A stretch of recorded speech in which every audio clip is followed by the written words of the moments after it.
ప్రియులారా, ప్రేమ చల్లారిపోకూడదు. ప్రేమలు చల్లారితే కుటుంబాలు నిలబడవు. మళ్ళీ చెప్తున్నాను, ప్రేమలు చల్లారితే భార్యాభర్తల మధ్య ప్రేమలు చల్లారితే భార్యాభర్తల మధ్య బంధం ఉండదు. తల్లిదండ్రులకు పిల్లలకు మధ్య ప్రేమలు చల్లారిపోతే తల్లిదండ్రులు ఒకవైపు, పిల్లలు మరొక వైపు వెళ్ళిపోతారు. అలా సంఘంలో ప్రేమలు చల్లారిపోతే ఈరోజు సంఘాలను చూస్తుంటే కూడా చాలా బాధ వేస్తుంటది, చాలా బాధ కలుగుతుంటది. ఏంటి సంఘంలో మాట్లాడుకోవాల్సిన మాటలు ఇవి, సంఘంలో జరగవలసిన కార్యక్రమాలు ఇవి, సంఘంలో రాజకీయాల, ఈ యాజకత్వం జరగవలసిన చోట రాజకీయాలు ఏంటండి సంఘంలో?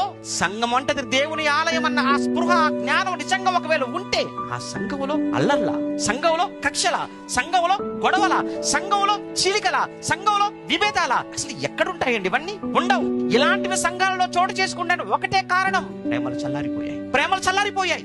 ఈ రోజు ఇతర సేవకులకు పట్టడం లేదు, ఇతర విశ్వాసులకు పడటం లేదు.